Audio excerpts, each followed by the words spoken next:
छत्तीसगढ़ के जम्मो खबर, किसिम किसिम के मनोरंजक कार्यक्रम और लाइव डिजिटल टीवी देखे बर हमर मोबाइल ऐप न्यूज़ 36 लाइव ला गूगल प्ले स्टोर में जाके झट ले डाउनलोड कराओ।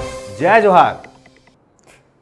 बलौदाबाजार जिला के अंतर्गत सिमगा में भीम रेजिमेंट की तरफ ले एसडीएम ऑफिस के घेराव करे गई। पीड़ित दिलीप है, जिन ग्राम हदबंद के निवासी है, ओकर आजीविका के साधन एक ठेला दुकान है रही से। तेला आधा रात के संतोष दीवान, राम भाई उर्फ संतोष शुक्ला, बाबूलाल शुक्ला और अश्विनी शुक्ला हर 28 जुलाई के रतिया में संतोष साहू के जेसीबी ले तोड़ दीस। एक शिकायत पुलिस अधीक्षक कार्यालय और विधायक ला भी करे जा चुके हैं।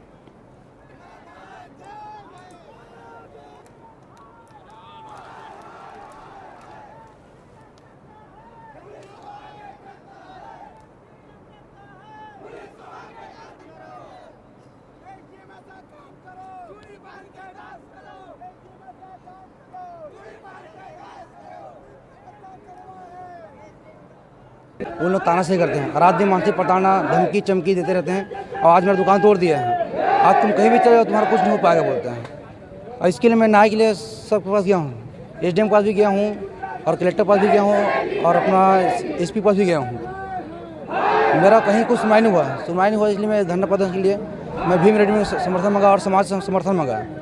और जो तोड़ा इसके ऊपर कुछ कार्रवाई अभी तक हुआ नहीं है, वो आज भी खुलेआम घूम रहा है, आज भी चुनौती दे रहा है मेरे को। मुख्य मांग मेरा ये है सर, जो तोड़ा सुबह उचित कार्रवाई होनी चाहिए, वो अरेस्ट होना चाहिए। वो कौन होता तोड़ने वाला, वो भी रात में तोड़ा 9:30 बजे रात में कौन होता तोड़ने वाला। ना मेरे कोई सूचना दिया गया है, ना मेरे कुछ नोटिस दिया गया है। दबंगई तोड़ा गया है, उसको इसलिए तोड़ा गया है, उसका जो पीछे से लगानी एक ज़मीन था, ज़मीन के लाभ के लिए शासकीय भंग भी तोड़ दिया, साथ में मेरा दुकान भी तोड़ दिया, वो भी रात में 9:30 बजे। तो उनके ऊपर उसके ऊपर कोई एक्शन लिया नहीं जा रहा है, वो खुलेआम आज घूम रहा है। अब मैं दर भटक रहा हूँ। आज मेरा 3:30 बजे मेरा दुकान बंद है, व्यवसाय मेरा बंद है। मैं कर्ज बोड़ी करके उठा पड़ा कर रहा हूँ, घर खर्चा चला रहा हूँ और लड़ाई लड़ रहा हूँ मैं। इस संबंध में प्रशासन के द्वारा जांच की गई है, जिससे आप संतुष्ट है कि नहीं? संतुष्ट नहीं हूँ सर। आगे आपका आंदोलन कब तक जारी रहेगा? जब तक मेरा इंसाफ नहीं मिले तब तक मेरा आंदोलन जारी रहेगा सर। एसडीओपी और नायब तहसीलदार जैसे भी न्यायिक जांच का अपने पद का दुरुपयोग करते हुए गलत तरीके से न्यायिक जांच की है।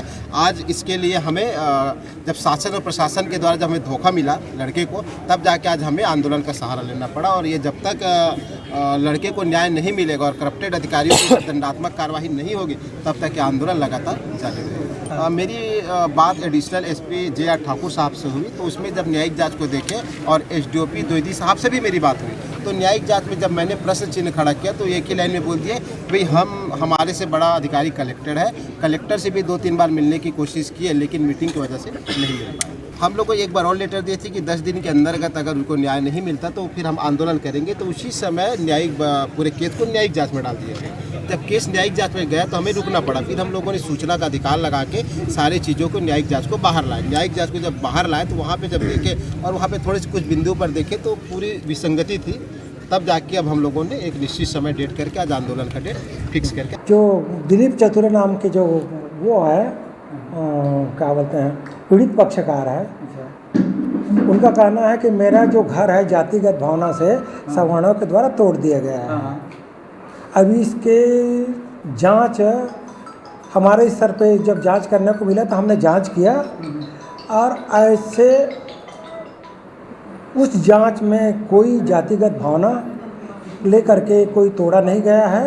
और जो तोड़ा गया है तो पंचायत के परिसंपत्ति को तोड़ा गया है। अब पंचायत ने प्रस्ताव पास करवाया है कि नहीं करवाया गया है, इस संबंध में उनके द्वारा कोई शिकायत नहीं किया गया है। केवल जातिगत भावना से मेरे ऊपर पक्षपात किया गया, ये आरोप था, ये खंडन किए हैं। अब इस प्रकार की कोई बात नहीं आया है। सर, पीड़ित पक्ष